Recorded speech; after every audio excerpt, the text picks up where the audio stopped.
Perfecto, empezamos. Bueno, rápidamente agradecerte, Griselda, y a todos los docentes la invitación, porque para mí es una oportunidad de siempre de pensar y de seguir creciendo. Así que, bueno, hice el intento de estudiar también algunas otras dimensiones que las tenía como no muy claras, pero bueno, es muy estimulante poder compartir algunas reflexiones con todos ustedes. La charlita que voy a dar, que en realidad la fuimos fabricando con María José Hilari, es una charla que lo que busca es hacer el recorrido inverso a lo que hizo Julio en la clase pasada, ¿no? Julio estuvo pensando desde la ciudad hacia el humedal.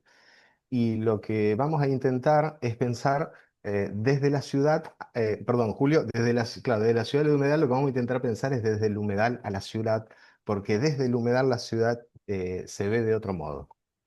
Eh, este es el área en el que van a estar trabajando. Voy a correr el cuadro porque me está tapando. Y un poco la idea es esa, ¿no? Proponerles por un momento alejarnos de la categoría de borde ribereño, no porque no sea útil, sino porque tengo la hipótesis de que a veces, en el caso nuestro que trabajamos sobre humedales, tiende a ocultarnos algunas dimensiones del problema. Para irnos desde la categoría de humedales y humedales urbanos recién para llegar luego em, a esa categoría de borde ribereño. Lo primero que quiero contarles es que desde no hace mucho tiempo sabemos que los ríos no necesariamente son humedales, es decir, son dos cosas diferentes, dos ecosistemas diferentes. Los ríos son fundamentalmente ecosistemas acuáticos y los humedales son ecosistemas de otro orden. Así que la hipótesis central sobre la que va a trabajar esta charla es sobre esa idea de que históricamente hemos pensado el territorio como un territorio atravesado por ríos, contenido por ríos, y contemporáneamente en los últimos 20 años estamos descubriendo que no se trata de un río, sino de un humedal que tiene una dinámica de flujo de materia y energía completamente diferente, y eso va a tener impacto en el modo en que pensemos e intervengamos en el territorio. Yo voy a iniciar con un video porque me interesa más que focalizar en números y descripciones como muy duras y científicas, entrar al tema desde un lugar más sensible que tiene que ver con mi experiencia en habitar los humedales. Yo soy kayakista, ante todo, antes que arquitecto, antes que paisajista, me vinculé muy tempranamente con el río desde una embarcación que es el kayak, que es una embarcación deliberadamente vulnerable y silenciosa, con la cual uno atraviesa esos paisajes y le da la oportunidad de percibirlos de un modo muy particular. Amo profundamente esos paisajes de humedal, les debo muchísimo. Y lo que voy a contarles es, lo que marqué en rojo aquí es en un plano antiguo de 1895, en donde se ve claramente que los humedales, la laguna, los arroyos están conservados tales como conoció la población de esa época. Lo que voy a mostrarles es un video que dura un par de minutos de un arroyo, que es el arroyo Tabaris, que transitamos en una travesía. Nosotros hacemos travesías de muchos días dentro del humedal. Que es muy parecido a lo que era el Riacho Santa Fe hace solo 20 o 30 años. 20 o 30 años yo lo conocí siendo chiquito, lo navegábamos muchísimo al Riacho Santa Fe y luego por una serie de intervenciones antrópicas que también vamos a recorrer, ese arroyo comenzó un proceso de sedimentación que terminó obturándole la posibilidad a la ciudad de conectarse con el río Colastiné por un arroyo que además es histórico, porque es el arroyo que tiene a su costado la isla Sirgadero, que se llama Sirgadero porque por ahí sirgaban a los barcos que entraban al puerto de Santa Fe en el siglo XIX. Y lo que vamos a ver en este video, que les pido un poco nada, de predisposición para intentar ver la complejidad de los paisajes sobre los que estamos trabajando y que la ciudad hoy invisibiliza, pero ese era el paisaje de hace 30 años, no mucho tiempo del Riacho Santa Fe. Fíjense, nosotros estamos aquí, ¿no? Y el riacho sobre el que le voy a mostrar el registro está en esta puntita, y es muy parecido a lo que originalmente fue el Riacho Santa Fe. Y el Riacho Santa Fe, para quienes no son de Santa Fe, es este el que va. sobre el que va bordeando la ruta 168, ¿no? Y bien, me tomo 2 minutitos para que podamos ver esto. Voy a ver si le puedo poner el audio. Sí. ¿Se escuchan ustedes el audio? ¿Bajito? No, no se escucha el audio, pero se ve. Ok. Bueno, haremos para que se vea. No sé si hay alguna forma, a ver si lo puedo ver acá de que este audio se comparta, porque sería interesante. Mm, quizás en la forma de compartir será. Bien, no lo sé. No, no Hagamos. sé decirte, Paulo. Sí, Probable, está bien. Para compartir el probablemente audio tenés que salir, para Ah, compartir el audio tenés que salir del modo presentación y poner compartir con audio y ahí recién se comparte el video con audio. vale la pena, así que lo vamos a intentar. Es decir, que yo tengo que dejar de compartir aquí.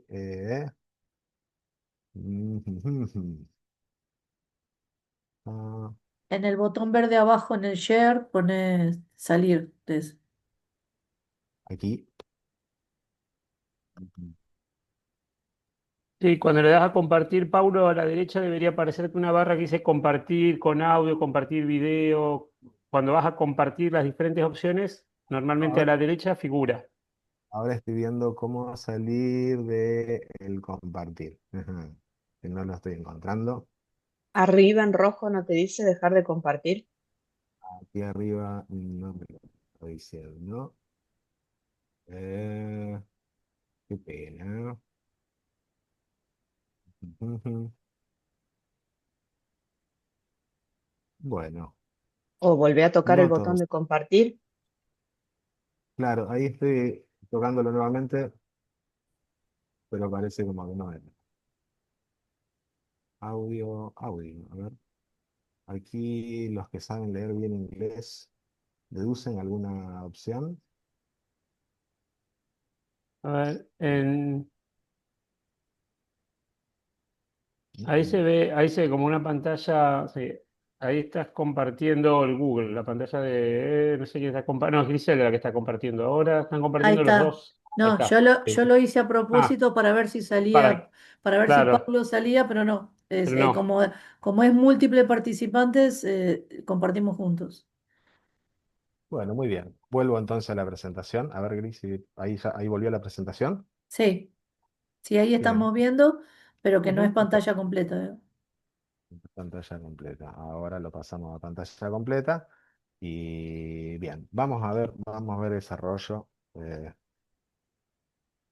ese arroyo para interpretar un poco la naturaleza de esos paisajes. Esto es cuando uno hace una travesía de muchos días. Esto es, por ejemplo, un sitio de acampe en esas travesías. Y navegar por los paisajes sobre los que vamos a trabajar hace 30 años fue así. Esto es un humedal del tipo el que tenemos aquí en Santa Fe. Así era el Riacho Santa Fe antes de que la planificación urbana haga lo que hizo sobre él. Y en el video, bueno, no, ustedes no van a escuchar, pero lo que se escucha acá, se los describo, es sonidos de pájaros que aturden, y la biodiversidad expresándose de un modo realmente conmovedor. Esto es el otoño del año 2012 y estos arroyos que en esta circunstancia, esto con el río a 2,50 metros, se ven así, en algún momento se secan y en algún momento desaparecen porque, no sé si ven mi mouse, ¿se ve mi mouse por ahí? Sí, sí se ve. Al- La altura del río, ven ahí el tronco oscuro, llega hasta ahí arriba.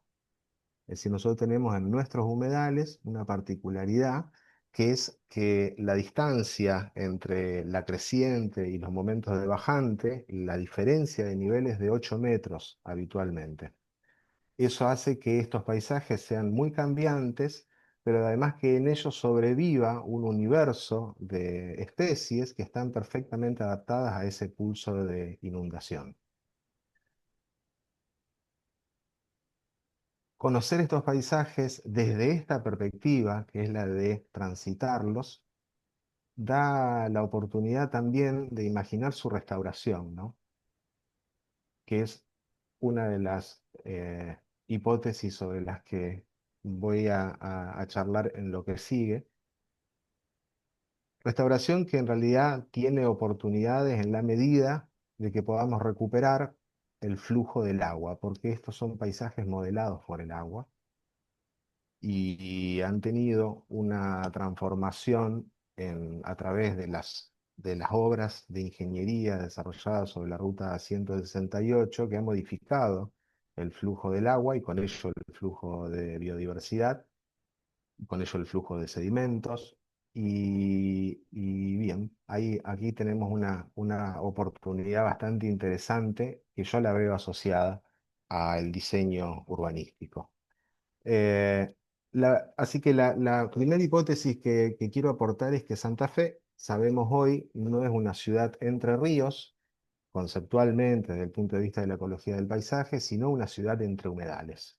Y que ese valor de los humedales resultó invisible desde la práctica de la planificación urbana durante los últimos 2 siglos, que los percibió como tierras de descarte y como un obstáculo para el desarrollo, pero sobre todo, y hay un aspecto en el que me interesa mucho detenerme, esas prácticas de planificación produjeron un paisaje que los invisibiliza para gran parte de la población. Es decir, nosotros transitamos el área de la costa de Santa Fe, el área de la Ruta 168 sobre la zona de los boliches y las universidades, con ese paisaje completamente invisibilizado, ¿no? Entonces ahí también hay una segunda hipótesis para el diseño urbanístico que responde a la pregunta de cómo hacemos para volver a tener contacto visual a través de ventanas al paisaje sobre estos territorios y eventualmente volver a tener accesibilidad a estos territorios del agua, que son los que las infraestructuras en la historia de esta ciudad de alguna manera han negado. Decía que hay diferencias significativas entre un humedal y un río, porque en un río el agua fluye constantemente, ¿no? Nosotros aquí tenemos el río, lo que llamamos el río Santa Fe, y esto es el riacho, el riacho, ¿no? En el río el agua fluye constantemente, en general en una única dirección, forma un cauce lineal que está muy definido, el terreno ocupa digamos, el río ocupa un espacio estrecho, y la biodiversidad está asociada a especies que están dentro de ese ecosistema acuático, ¿no? Pero en el caso de Santa Fe, lo que tenemos, y esta imagen creo que le hace mucha justicia, es una situación muy diferente, que es la de estar rodeados de humedales. Fíjense que del lado del oeste de la ciudad está limitada por los humedales del río Salado, que es otro gran sistema que viene del noroeste de nuestro país y que se encuentra en este punto con los humedales del río Paraná. Y esos humedales tienen una dinámica completamente diferente porque son territorios en los que la presencia del agua, a la vez que modela fuertemente el paisaje, varía constantemente, ¿no? Es decir, el agua en los humedales tiene un flujo muy lento, en oportunidades se halla estancadas y en oportunidades desaparecen al ritmo del pulso de inundación del río. Suelen ser áreas bastante planas, es decir, con una topografía en la que las diferencias de altitudes son bastante mínimas. En el terreno el suelo está saturado y el agua se mueve entre estar inmediatamente por sobre y con no mucha profundidad o inmediatamente por debajo de la tierra, es decir, son suelos saturados. Tienen una función de regulación de inundaciones porque funcionan como esponjas y evitan, digamos, que el agua se retire rápidamente de los territorios. Tienen una función de biodepuración de todo el universo de contaminantes que solemos vertir sobre estos territorios. Y por sobre todas las cosas son el hábitat de una enorme cantidad de formas de vida, que van desde las formas de vida vegetales hasta las formas de vida animales, y todo ese universo de la biodiversidad está perfectamente encajado con este pulso de inundación. Es decir, que cada vez que nosotros alteamos un terreno, lo que hacemos es eliminar el ecosistema de humedal y transformarlo en un ecosistema terrestre, que es lo que se ve aquí abajo en los rellenos, supongo yo bastante clandestinos por las leyes que ahí están amparando incluso hoy los humedales e impiden que esto sea legal. Cada vez que hacemos esto, lo que hacemos es eliminar las funciones de un humedal, el paisaje de un humedal, y pasarlo a modo ecosistema terrestre, que es otro tipo de ecosistema. Claro, esta conciencia sobre esos territorios es bastante reciente y lo que estamos viendo acá es la inundación de 1983, que explica un poco esto que intento decir acerca de que los humedales, es decir, este territorio que aquí se ve como un territorio semiterrestre, en realidad es el gran valle de inundación del río Paraná. El valle de inundación del río Paraná tiene en la altura de Santa Fe unos 18 kilómetros de ancho, aguas arriba a unos 50 kilómetros de acá, tiene 25 kilómetros de ancho. Y es el espacio que el río necesita, modelado a través de miles de años para desaguar la cuenca. Fíjense que esta imagen del 83 está mostrando la vulnerabilidad de las infraestructuras que nosotros hemos ido construyendo sobre el río, ¿no? En esta perspectiva y sobre todo en esta foto, parece Venecia, ¿no? Es decir, el agua en las crecientes extraordinarias ocupa este territorio y modeló este territorio para poder desplegarse y terminar en el mar. Y lo que hemos hecho a través de muchas decisiones de planificación urbana, decisiones técnicas avaladas por el conocimiento científico, por el campo de la ciencia, es ir ocupando ese humedal y modificando fuertemente en los humedales que están inmediatamente al lado de la costa firme en Santa Fe, modificando el flujo del agua. Eh, hay una cuestión que es, digamos, que estos territorios, claro, son más complejos, ¿no? Mucho más complejos de entender, mucho más complejos de diseñar en ellos que la dicotomía de ecosistemas terrestres o ecosistemas acuáticos. Y ese desafío está presente en el lote, digamos, y en toda el área en el que vamos a trabajar y ya vamos a ver de qué modo. Esto lo traje a colación porque es un trabajo que hicimos junto a María José cuando tuvimos que diseñar en un área inundable y muestra un poco, fíjense, estos 82, 83, 84, es decir, esto es una gráfica que va representando, cada una de estas líneas es un mes, y en ese mes se representan en el higrómetro de Helvecia, pero que tiene una altura, tiene un registro bastante parecido al de Santa Fe, de 0 a 8 metros las alturas mensuales que va teniendo el río, ¿no? Esas imágenes que veíamos del 83, el río está casi cerca de 8 metros y por eso produce el paisaje que produce, ¿no? Pero el río habitualmente, como se ven en estas manchas, se maneja en esta zona de los 3 a los 4 metros, entre los 2 y los 4 metros vendrían a ser los niveles normales del río, que son probablemente los niveles con los que se van a encontrar cuando vengan a Santa Fe. Y es esta dinámica de las alturas del río la que va a explicar por qué es tan desafiante construir en humedales. Esto lo saqué hoy de la página de la Fitch. Fíjense, durante este año, estos fueron los niveles del río, ¿no? Fue de 1 metro a 3 metros y medio, bajó a 2 metros, después volvió a 3 metros y después, bien, esto pasa todo el tiempo en la dinámica de escurrimiento del agua de la cuenca sobre la que estamos trabajando. Eh, Voy a correr el cuadro porque no leo. Entonces, vista esta dinámica, aparece la pregunta a veces si la idea de borde ribereño no tiende a ocultarnos momentáneamente que en realidad los bordes ribereños en los sistemas de humedales son momentáneos, no son condiciones permanentes, no son los ríos como, no sé, algunos ríos europeos, digamos que son ríos cuyo caudal lo mantienen siempre en una escena de paisaje bastante estable, sino que la ribera es, bien, siempre es provisoria en estos sistemas de humedales. Hay que contemplar que en este sistema de humedales sobre el que estamos montados, los caudales van en aguas normales están dentro de la zona de los 13.000 metros cúbicos por segundo, pero en escenario de inundación pasan a 60.000 metros cúbicos por segundo. Es mucha agua la que está pasando por este territorio, y este es el escenario que nosotros debemos contemplar hoy, 200 años después de las primeras intervenciones sobre el río, para pensar de qué manera diseñamos de un modo compatible con el funcionamiento hidrológico, biológico, de este sistema. Y no está mal repasar que, bueno, de las cuencas en Latinoamérica, el río Paraná es la segunda cuenca en Latinoamérica, me corro el cuadro hacia allá, que está dándole espacio para que circule al agua que cae en todo este territorio.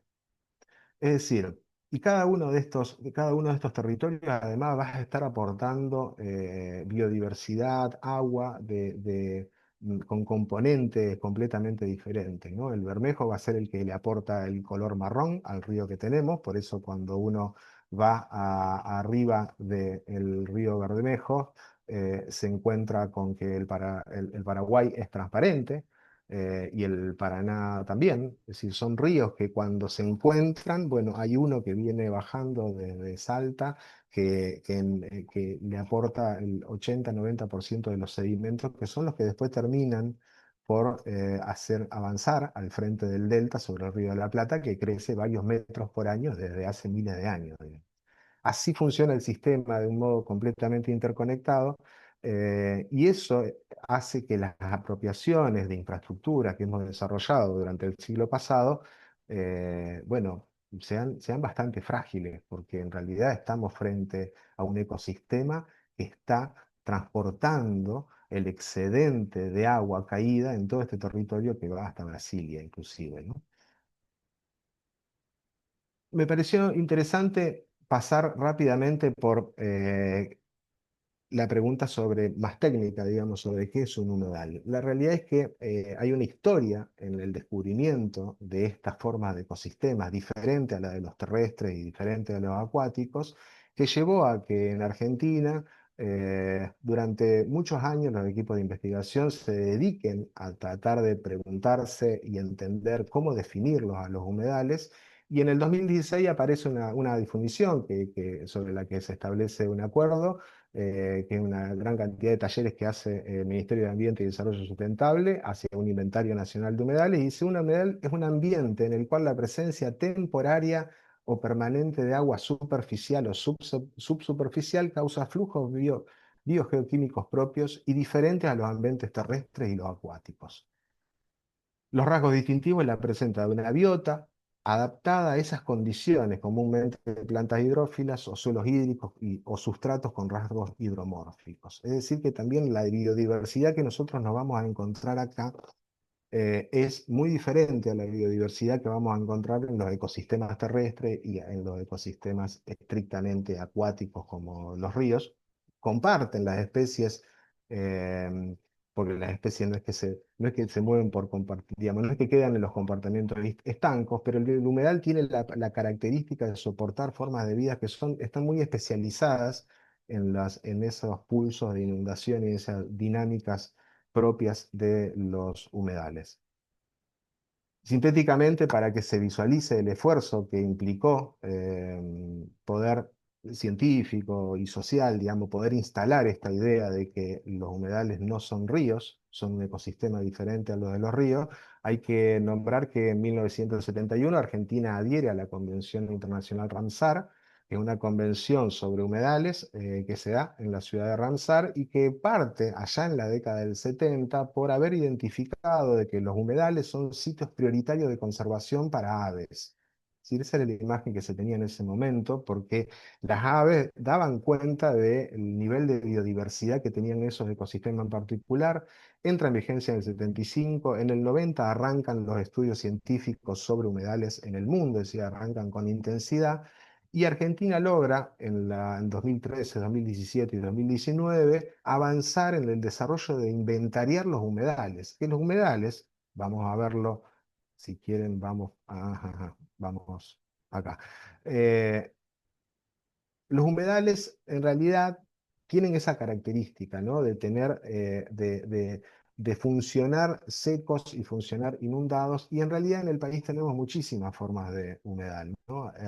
Las formas de humedal son de lo más variada, van desde Las Vegas en la Puña Jujeña, que es lo que tenemos por acá, eso, en esa zona baja de las montañas, hasta, no sé, un geyser y un arroyo de aguas calientes en Neuquén, ¿no? Es decir, todos esos sistemas son sistemas de humedales. El nuestro es muy específico, son los humedales de la cuenca del Plata, ¿no? Eh, ¿Y cómo funciona el humedal? Bueno, como veníamos diciendo, lo que explica, y llevó tiempo, mucho tiempo descubrirlo, lo que explica el funcionamiento de un humedal es que es la posición del agua, ¿no? La posición que ocupa el agua. Es como el componente más, que de mejor manera explica la particularidad de estos ecosistemas. En los ecosistemas terrestres, el agua habitualmente está por debajo de la zona de la rizósfera, de la zona de las raíces. Y en los ecosistemas acuáticos, el agua está por sobre. En los humedales, el agua se mueve en la zona de la rizósfera, de las raíces, con suelos encharcados, es decir, con napas que están ahí a tope casi de la atmósfera, y levemente por encima de ese suelo. Esta es como la característica que lleva a que los paisajes de humedales sean tan variables. Fíjense, esta es una foto el mismo arroyo en condiciones de sequía y en condiciones de inundación, y este pulso en la gran mayoría de nuestros arroyos es anual, todo el año están cambiando su fisionomía y luego sus procesos físicos, geoquímicos, de circulación de los flujos de materia y energía. Y estos humedales, además, para terminar con esta partecita de las definiciones, en los documentos, digamos, bueno, de los ecosistemas del Vileño, que es una producción de hace algunos años, lograron sistematizar científicos de todo el mundo, estamos hablando de centenares y centenares de científicos, lograron sistematizar una idea que es la de que los ecosistemas, podríamos llevarlo a los humedales, nos prestan servicios ambientales. Y esos servicios ambientales habitualmente se clasifican en cuatro. Esto es una manera, un enfoque científico para mirar la cosa. Hay otra manera también muy interesante de verlo, pero en un enfoque típicamente científico dicen, bueno, hay servicios de aprovisionamiento en los cuales nosotros obtenemos permanentemente productos de esos ecosistemas como alimento, agua, madera, frío, materias primas. Hay servicios de regulación. Los humedales, además, muy particularmente, tienen una capacidad de regulación del agua, del clima, el microclima, muy importante. Son reguladores, son buffer ambientales de los fenómenos climáticos de la atmósfera. Se les asumen servicios de soporte, soporte de biodiversidad. Sin los humedales perdemos todas las especies, además, que tienen al humedal como hábitat. Y servicios culturales. Nosotros disfrutamos del humedal en el campo de la cultura, en el campo de la recreación, del disfrute de los paisajes, de actividades recreativas, inspiración espiritual, etcétera, etcétera, que nos ofrecen como personas, ¿no? Ahora bien, dicho esto, aparece la pregunta nuevamente para desarrollar un poco más de, bueno, ¿qué hemos hecho en la historia de la planificación urbana y la ocupación del territorio en Santa Fe? Y lo que resulta bastante evidente es que si hay algo que ha caracterizado la ocupación del territorio a partir del siglo pasado, ha sido la sistemática ocupación del valle aluvional, de los humedales que nos rodean. Humedales que, como mostraba Julio en la charla pasada, fíjense, este es el caso del puerto, humedales que ingresaban a la ciudad de esta forma, ¿no? Este río fue un río rectificado, y este puerto que tenemos es un puerto rellenado. Lo mismo sucede allá a nivel del Parque Sur, en donde la avenida de circulación invadió el humedal. Lo mismo sucede en el oeste con las intervenciones de la autopista de circunvalación de la ciudad, que no se pega a la ciudad, sale al valle aluvional, entra varios kilómetros en el valle aluvional para sustraerle al río ese territorio, es una forma de polderización de esos territorios, y en el área de Ciudad Universitaria sucede lo mismo, es decir, en las imágenes que veíamos hace un ratito, la ocupación de este sector de la ciudad era incipiente, digamos, hoy está completamente consolidado con rellenos de arena que se fueron haciendo desde los sedimentos de la laguna Setúbal.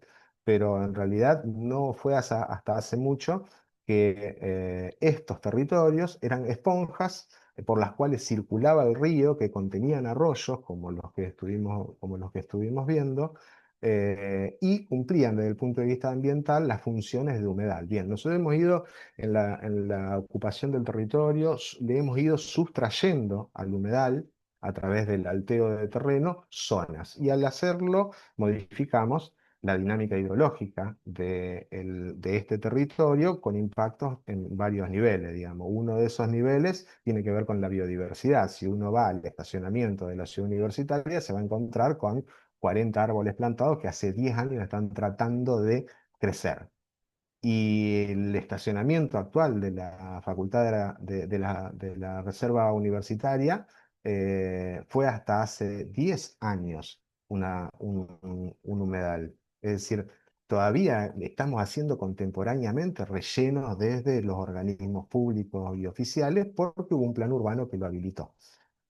Pero fíjense que cuando decía cambia la dinámica hidrológica, bueno, una de las razones que explican la caída del puente colgante es justamente este relleno que se hizo sobre el humedal que encauzó el flujo de la laguna Setúbal sobre este sector y produjo lo que puede verse en este lugar. Miren, este es la ocupación de la reserva eh, de donde tenemos la Facultad de Arquitectura y de donde está el CERIDE, el alteo de todos estos sectores, sobre todo el gran tapón que implica la ruta 168, lo que hace es a una laguna que tiene un espesor, digamos, una profundidad promedio de 2 metros, en la zona de angostamiento, producir una profundidad de 20 metros. Esto es un fenómeno producido como consecuencia de haber encajonado al río, y ese fenómeno de profundización del río en ese lugar es lo que hizo caer al puente colgante de la ciudad, ¿no? Y aquí están las cotas, por debajo del puente colgante, está la topobatrimetría del fondo del río, tenemos entre 20 y 24 metros, mientras que en todo el espejo de la laguna tenemos no más de 2 metros, ¿no? Eh, Bien, y en ese historial de ocupaciones hay una cosa interesante, digamos, que es que, bueno, lo que se ve acá es que, fíjense, el río Santa Fe llegaba hasta casi el área fundacional de la ciudad, y teníamos toda esta zona claramente registradas como zonas de bañado, y luego el puerto ya empieza a invadir el humedal por la vía de relleno, se hace un corte, en este mismo momento se hace un corte en el canal de derivación que va modificando, ¿no?, la dinámica hidrológica. Esta es exactamente la rectificación que se hizo con el puerto. Y bien, y hubo dos momentos, pero sobre todo este, en la historia de la planificación urbana de la ciudad, en la cual se toma una decisión que después nos va a hacer pagar un precio muy grande como ciudad, que es la de ocupar ya a proyecto el valle de inundación, ¿no? El proyecto del plan director de 1980, que en realidad expresa ideas que están desarrolladas en la década del 70. En el marco aprendí, gracias a los estudios de Camila, digamos, de una mirada desarrollista sobre el territorio, se toma la decisión deliberada de que la ciudad tiene que crecer hacia los humedales. Son contextos en los cuales el humedal está siendo visto como tierras vacantes, como tierras de descartes, como tierras improductivas, en los cuales la confianza, digamos, digamos, científica, digamos, el discurso científico y el discurso tecnológico sobre que uno puede modificar los entornos naturales sin pagar grandes consecuencias, llevan a que haya un plan que consolida la ocupación de ese territorio de humedales, también es cierto, para hacer un poco de justicia, que en ese momento no se disponían de los conocimientos que tenemos hoy sobre el funcionamiento de estos ecosistemas. Y luego hay otro plan, que es el Plan Urbano del 2009, que sin tener una posición idéntica a la del plan de 1980, también establece lineamientos de ocupación sobre el humedal, eh, no registrando, digamos, la importancia de conservarlos. Entonces, dentro de sus estrategias, eh, entiendo que focaliza en no avanzar en la ocupación de estos sectores, pero sí hay humedales que hoy están formando parte del sistema que están aquí atrás, que se prevé ocuparlos con el aumento de R4, que es la expansión del barrio residencial de Guadalupe, y con el buen interés, digamos, de desarrollo de espacio público también, bueno, tiene desde la perspectiva de humedales, uno podría pensar, tiene la característica de no reconocerlos como territorios que son muy importantes para la conservación de la biodiversidad y que podrían pensarse en clave de otro tipo de aprovechamiento. Hay una última intervención, que es la intervención del Estado provincial, que dota, quizás lo fuimos charlando recién, dota a la ciudad de una cantidad de defensas, ¿no? Que también implica una cosmovisión en el modo de relacionarnos con esos humedales, porque aparece el discurso de que hay que defenderse del río, ¿no? Visto en perspectiva de humedales, lo que para nosotros son defensas, para el río son agresiones, ¿no? Porque son retirarle tramos al valle de inundación, ¿no? Entonces, bueno, aparece esta política de defensa, que es la que va a producir después, eh, por un error de falta de finalización de la obra, pero también por la vulnerabilidad misma que implica haberse metido dentro del valle de inundación del río Salado. Va a producir la tragedia de los 130.000 inundados que tuvimos hace 20 años, en el 2003. Es decir, no es inocuo el modo en que las infraestructuras se posicionan en el territorio, el modo en que, eh, bueno, en que interpretan ese territorio. Y aquí está, lo que está marcado en azul son el sistema de defensas que se construye en ese momento. Casi todo esto se construye en ese momento. Después hay otras defensas que ya estaban consolidadas. Eh, y bien, digamos, implicaron la construcción del riesgo, ¿no? Es decir, la construcción de la vulnerabilidad hídrica, porque vulnerabilidad hídrica existe en la medida que uno esté ocupando algún territorio del río. Si uno no ocupa el territorio del río, en principio no habría ninguna vulnerabilidad. Es decir, que la vulnerabilidad es algo que construimos socialmente desde las políticas de ocupación del territorio, y ahora estamos condenados a vivir el tiempo que le reste de vida a la ciudad en esa posición defensiva, pero que en realidad es una posición, digamos, la posición defensiva que produce eh, sustraído, haberle sustraído al río su valle de inundación. En esa clave me interesaba preguntarnos eh, qué oportunidades están presentes en el sitio en perspectiva de conservación, de uso y disfruto social de humedales. Y me aparecía la idea de que lo que aparece como oportunidad en ese territorio desde el punto de vista de los humedales es la posibilidad de abrir ventanas o portales hacia humedales que tenemos ahí próximos, que tienen un valor ambiental y paisajístico impresionante, y que hoy, por la forma en la que se ha dado el diseño urbano, están obturados, ¿no? Están tapados. Y también con la idea de revertir el patrón de la planificación urbana históricamente practicada por la ciudad, en vista de que hoy tenemos otros conocimientos para pensar cómo nos relacionamos con esos territorios, ¿no? Entonces, en ese sentido, perdón que vengo para acá, me apareció, como consecuencia de armar esta charla y pensando un poco, un hallazgo que yo lo siento como un hallazgo. Después ustedes verán si tiene ese valor para ustedes o no. Y el hallazgo es el siguiente.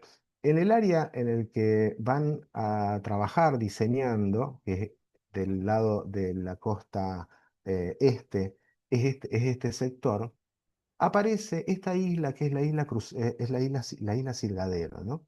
Es una isla sobre la cual, fíjense, aquí estamos, ¿no?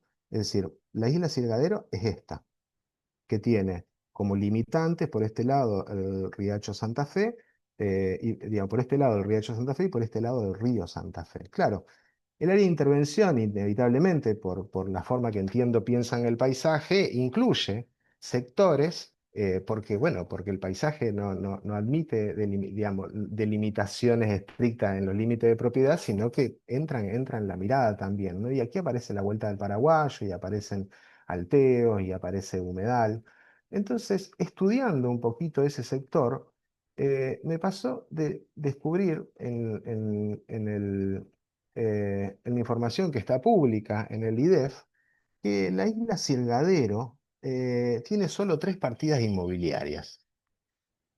Y cuando vi que la isla tiene 3 partidas inmobiliarias, comencé a preguntarme si es que en el recorrido proyectual de intentar transformar este eje en un eje público de disfrute público, no cabría la posibilidad de pensar de que esta isla, que tiene Alto Verde en la punta, que tiene la Vuelta del Paraguayo en este sector, que tiene La Boca en este sector con iniciativas de turismo comunitario, bueno, que tiene La Guardia también, que tiene un camino que es un camino de uso de la gente, digamos, que permite cruzar acá, porque aquí está el puente de inspección, digamos, de la descarga de desagües cloacales que está más abajo, y que aquí tiene a Colastines Sur.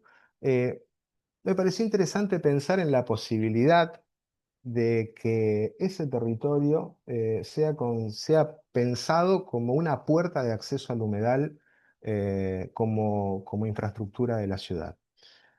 La posición de acceso a este territorio es una posición que tiene un nivel de fricción con lo urbano que se podría potenciar, y cuando uno se pone a pensar pragmáticamente en el tema, son 2.000 hectáreas, ¿no? 2.000 hectáreas que tienen la virtud de estar delimitadas por el Riacho Santa Fe, un riacho histórico al que estaría muy interesante pensar en forma en restaurarlos, el río Santa Fe, el canal de derivación y el frente sobre el Colastiné. Esta isla es bellísima. Y entonces pensaba que a cuánto vale una isla, ¿no? Una isla habitual en los valores estándares vale $1.000 la hectárea. Como valor es importante, ¿no? Es decir que si uno pensara, hay que comprar esa isla, digamos, son $2 millones. $2 millones son 20 cuadras de pavimento. Y la ciudad hace, por ejemplo, este año 12 cuadras de pavimento. Es decir, que dentro de la escala de la inversión del Estado, eh, es una inversión perfectamente accesible, que eso se transforme en territorios públicos en donde el Estado pueda planificar otra forma de habitabilidad sobre esos territorios, que lo pueda poner en situación de conservación. Y así que nada, me interesaba dejar esa hipótesis abierta, porque en vista de que ya también ha sido descartado, digamos, la posición del puerto de Santa Fe sobre la margen, sobre aquella margen, hasta donde entiendo por razones de que la ubicación no es viable por el proceso de sedimentación que hay ahí, me parece que ese territorio que queda como una vacancia y hoy está destinado a un uso agropecuario extensivo, tiene el potencial de ser para la ciudad una reserva de paisaje, o al menos un paisaje protegido con una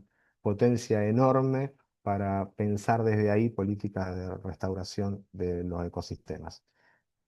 Esta es la posición de este lugar, y aquí está la costa, ¿no? Esta es la costa, aquí está el Puente Palito, acá está el cruce, y fíjense la posición que tienen en este momento estos territorios, ¿no? Yo había buscado acá, a ver si me lo permite hacer. No sé si...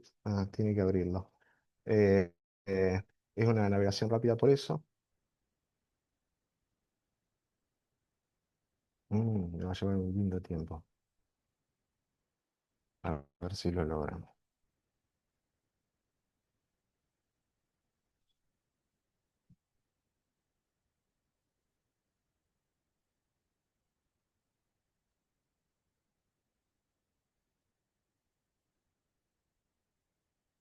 Mm,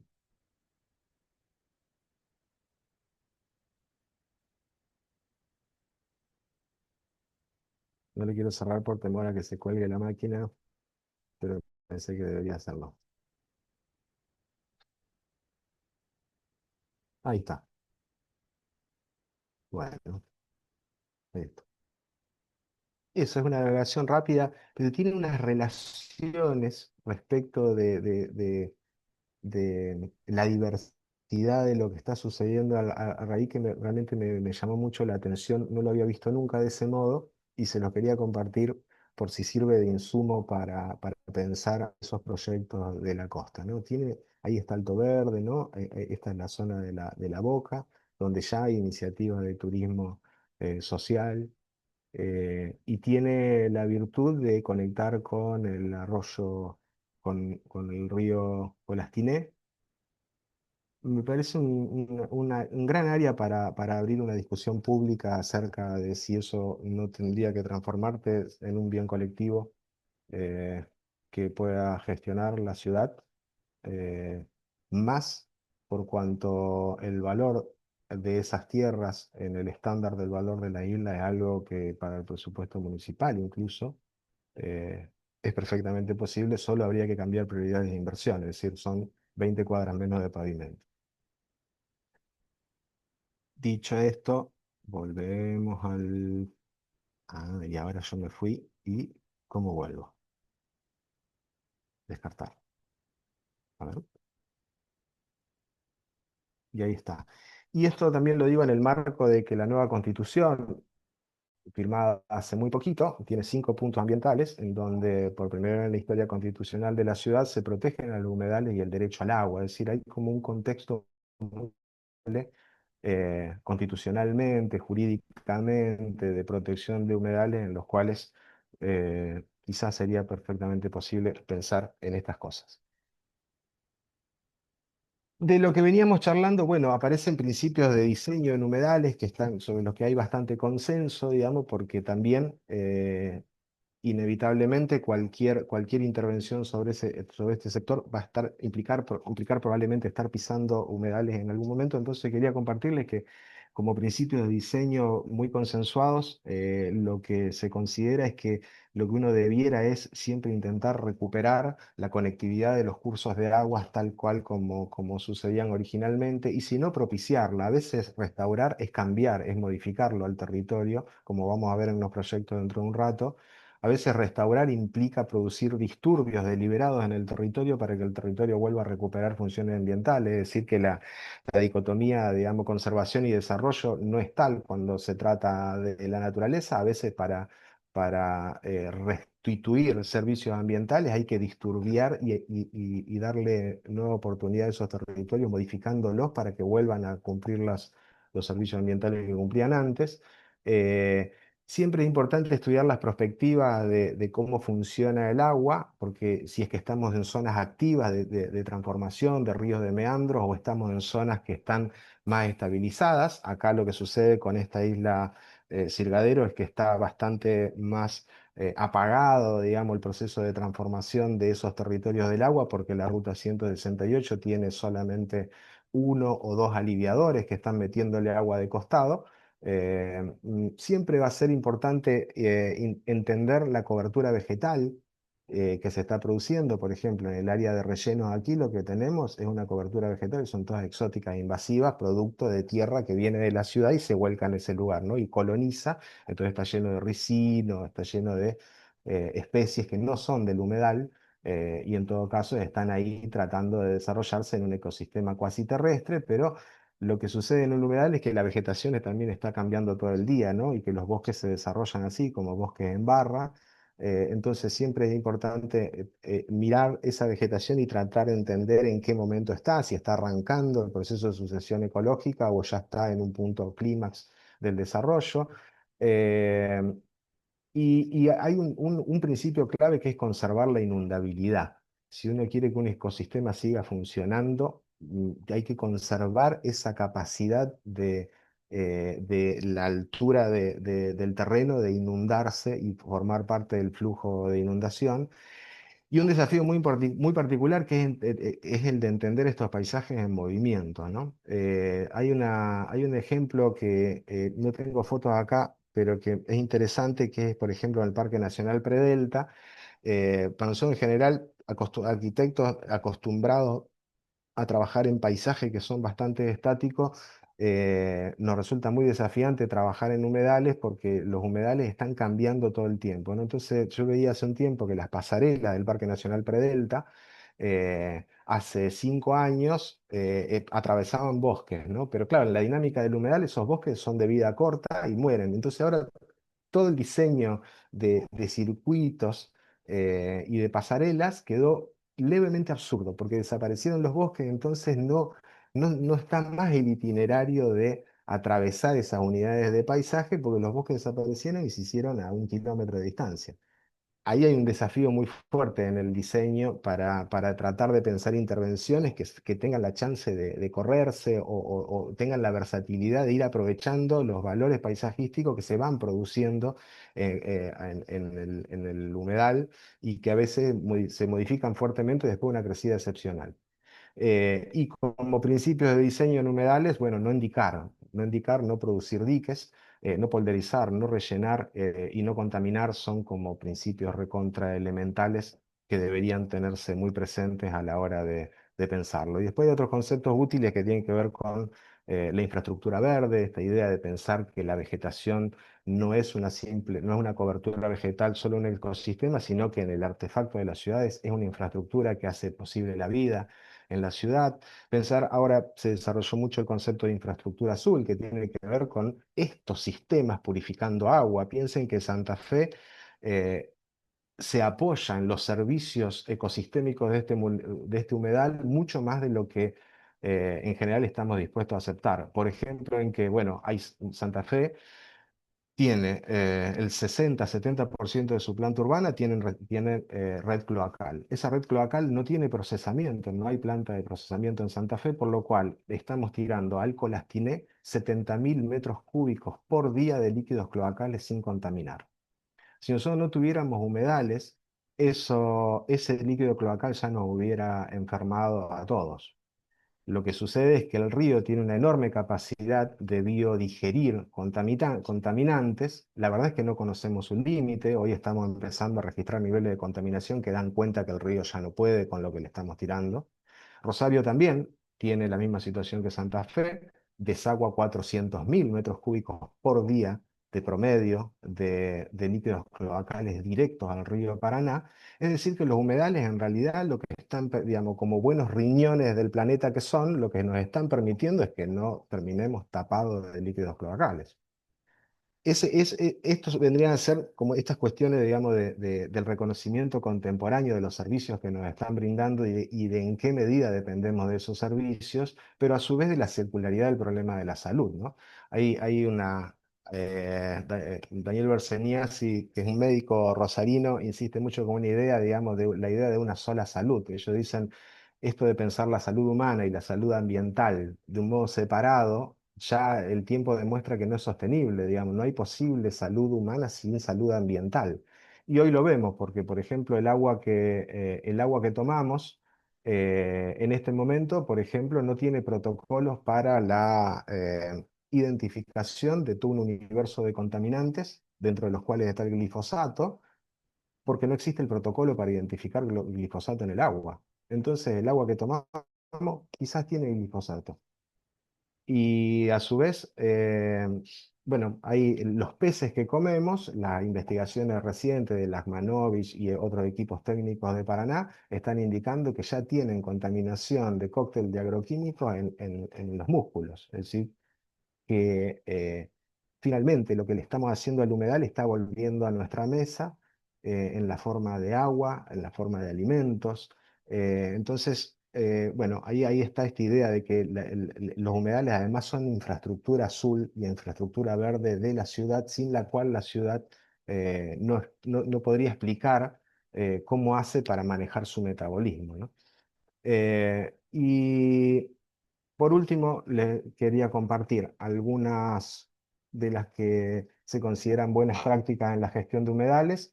Me animo a poner trabajos en los que nos ha tocado participar porque tienen validación de pares, algunos tienen premios y esas cosas, y también porque son exploraciones proyectuales, ¿no? Como forma de conocimiento, que es algo que a mí me moviliza mucho de este taller de ideas, que es una forma de generación y de construcción de conocimiento diferente, quizá a otras formas de investigación, y lo que vamos a ver son exploraciones proyectuales que intentan transformarse en una forma de conocer el territorio para transformarlo, ¿no? Y imaginando futuros posibles, ¿no? Esta es la primera experiencia, que es la que Griselda contaba, que nos tocó desarrollar cuando Griselda era secretaria de Obras y Espacio Público del municipio, y tuvo la diferencia de invitarme para la Dirección de Infraestructura Verde, a mí junto a un equipo, María José Hilare, Ricardo Roble, Milagro Gasser, y fue una respuesta de política pública con un conocimiento de humedales frente a una sequía extraordinaria que se produce en el año 2020. El año 2020, el río llega a niveles muy, muy bajos, pasa incluso por debajo del cero, y produce este paisaje, que es el de un pastizal que coloniza todo el área de la costa, pero que con un ojo un poquito expuesto en identificación de vegetación, descubrimos que contenía un renoval de bosque muy potente, que tenía la chance de configurar una nueva unidad de paisaje dentro de toda el área de la laguna Setúbal,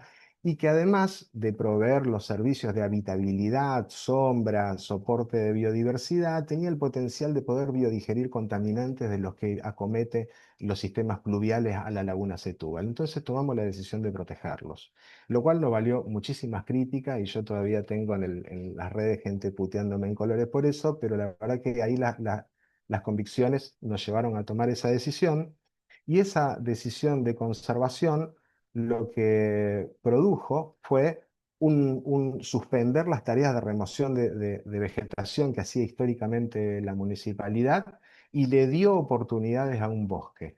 Esa oportunidad que le dio el bosque se tradujo en esto, en la construcción de una nueva unidad de paisaje que hizo aparecer a un universo de biodiversidad hasta antes de eso, que hasta antes de eso ni se acercaba, no utilizaba las playas de la ciudad como un hábitat, porque las playas de la ciudad retiraban todos los años la vegetación de borde, y estos son los alizales, 2 años después de la decisión en el marco de ese pastizal que veíamos ahí, porque es una vegetación que crece muy rápida, una vegetación que está adaptada a, perdón que saqué esto, ahí,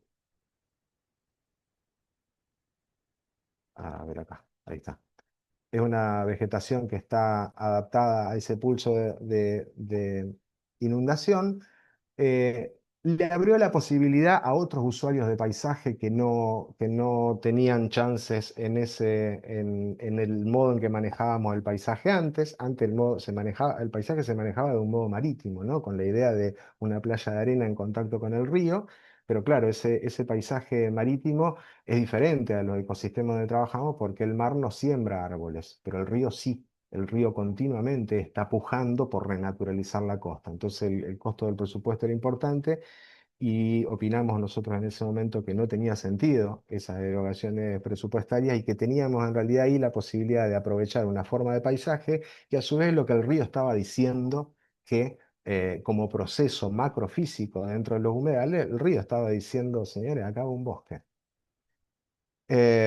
Y bueno, en función de eso, lo que logramos hacer en ese momento es una experiencia de renaturalización no asistida del paisaje urbano. Piensen que la biomasa captada y producida por ese bosque en pocos años es muchísimo mayor en términos de captura de carbono de lo que tenemos instalado en casi todos los espacios públicos de la ciudad. Es decir, es pensar el territorio, atendiéndole a sus dinámicas y tratando de acompañar las dinámicas, y en todo caso aprovechar esas dinámicas, pero acompañándolas, ¿no?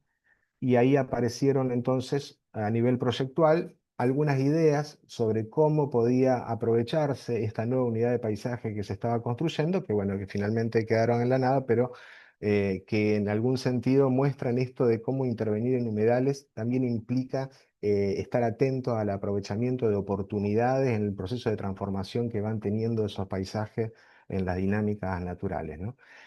El segundo ejemplo que se me ocurría es un concurso que nos tocó, tuvimos la suerte de ganar en Rosario, que tiene algo de particular, que es que el concurso pedía desarrollar una estrategia sobre un área que si uno la mira a primera vista no es un humedal, pero cuando la interpreta en el sistema del arroyo Ludueña que está pasando por acá y está represado por acá, se da cuenta que en realidad los niveles de ese terreno son los niveles de un humedal, solo que la represa le bajó el nivel al humedal y produjo el secano que después habilitó a que esto se utilice como tierra agraria. Identificando esos procesos ambientales, sale la idea de decir, che, ¿y si con el proyecto urbanístico de este lugar lo aprovechamos para recuperar el humedal? Y así fue que se planifica esta idea, que es un gran espacio público, a través de que, a través de hacer sustracciones de suelo, es decir, un disturbio sobre un territorio seminatural, un poco intervenido, un disturbio que le recupera funciones ambientales y que lo transforma en el espacio público del área metropolitana más grande de Rosario, que a su vez permitía pensar en la posibilidad de ocupaciones con edificios de alta densidad, porque también es verdad que a todas estas operaciones de recuperación y de remediación hay que bancarlas con algo.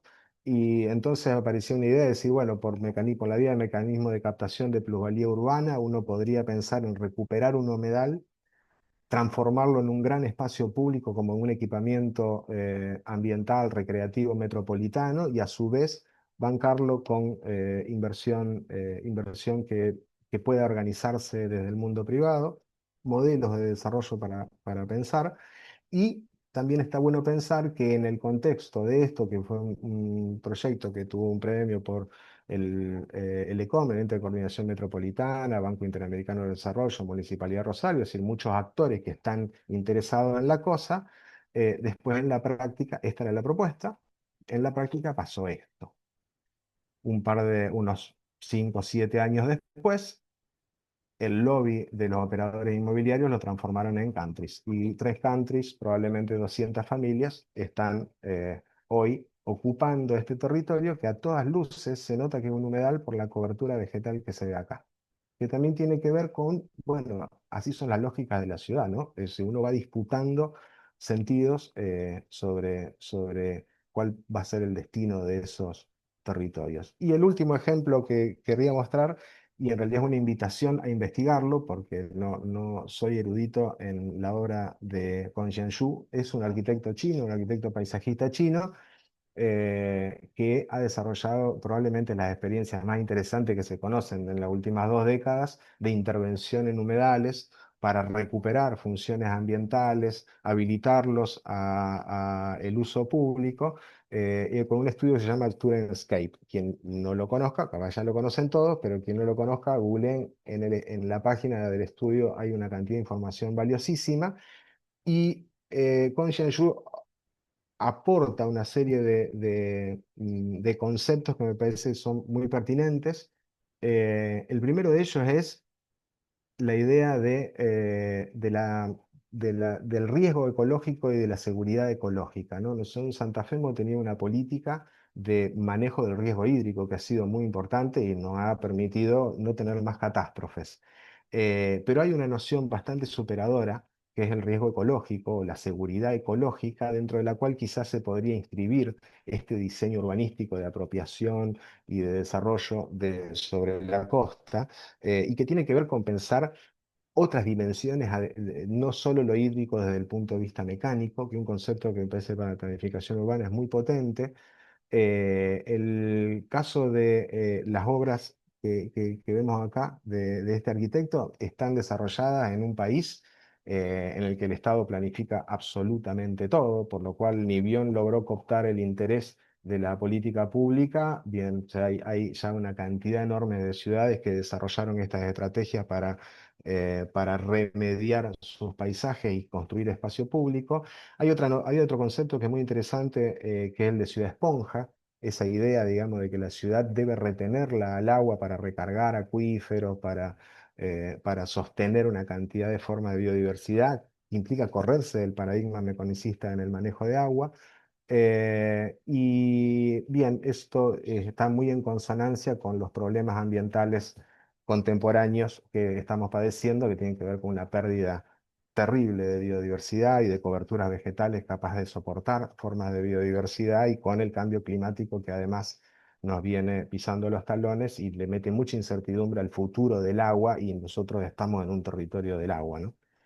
Y hay otro concepto, que es esta idea de el patrón, digamos, de la planificar el patrón de seguridad ecológica, que me da la sensación que tendría mucho, o sería muy pertinente para pensar este territorio del río. Eh, el concepto de diseño regenerativo, que tiene que ver con estas estrategias que venía charlando recién sobre cómo uno puede intervenir el paisaje regenerando, transformarlo para regenerar funciones ambientales. Y bien, esto no me quiero extender mucho en el tiempo, así que voy a ir acá al final. Eh, unas últimas reflexiones que se me ocurría compartir, ojalá les sirvan, es pensar que esto el reconocimiento de ese territorio de humedales es una enorme oportunidad para pegarle un giro a las formas tradicionales de intervenir en el territorio. Nosotros venimos trabajando hace ya bastante tiempo. De hecho, el último conversatorio en el colegio lo planteamos ahí, digamos, sobre el reconocimiento que los humedales urbanos deberían tener una clasificación diferente a los sistemas de humedales del río Paraná, porque los humedales urbanos tienen la particularidad de estar friccionando con todos los procesos urbanos, es decir, que demandan competencias y habilidades y conocimientos para su gestión que son diferentes al de las ciencias naturales.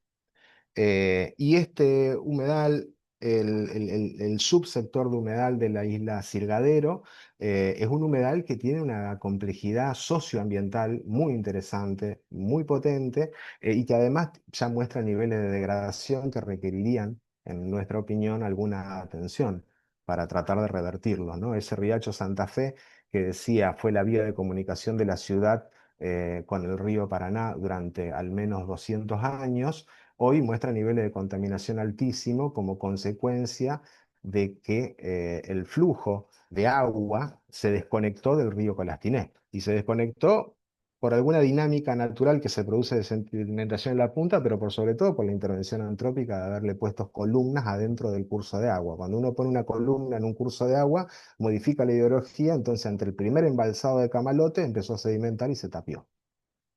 Entonces, bueno, da la sensación de que sería muy interesante recuperar eso, porque además ahora tiene nivel de contaminación altísimo. Estamos hablando de Escherichia coli, cuando digamos efluentes cloacales, tiene unos problemas recontra importantes. Eh, lo otro que se me ocurría interesante es esta cosa de pensar que los humedales son escenarios de disputa de sentido.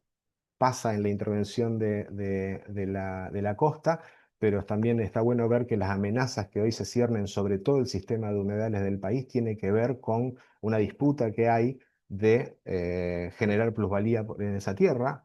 Disputa legítima. Yo no pongo en duda, no cuestiono la validez del motor, solo lo pongo sobre la mesa para decir, bueno, con todos estos intereses hay que tratar de fabricar un proyecto para estos territorios, ¿no? El interés de quien está buscando generar plusvalía y quizá poner torres ahí, o como nos ha pasado en algún momento que nos consulten sobre Playa Norte para hacer un barrio privado, eh, que en principio bajo las formas tradicionales desvirtuaría completamente el funcionamiento del humedal, pero hay formas para hacerlo compatible. Después el interés en evitar la gentrificación verde, que es lo que puede pasar en esos territorios si se producen procesos urbanos.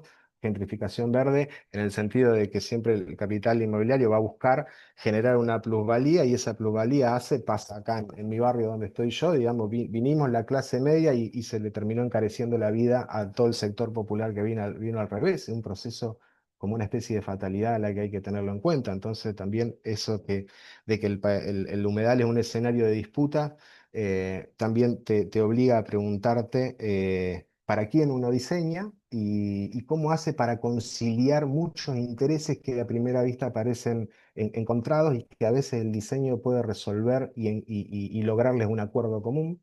Y bueno, y finalmente un poco esta es la idea, digamos, de nutrir la agenda del proyecto que vayan a desarrollar con estas dimensiones que vienen de apenitas afuera de la arquitectura y el urbanismo, pero que creo que las pueden integrar perfectamente. Eso es todo. Muchas gracias, Paulo. Y nada.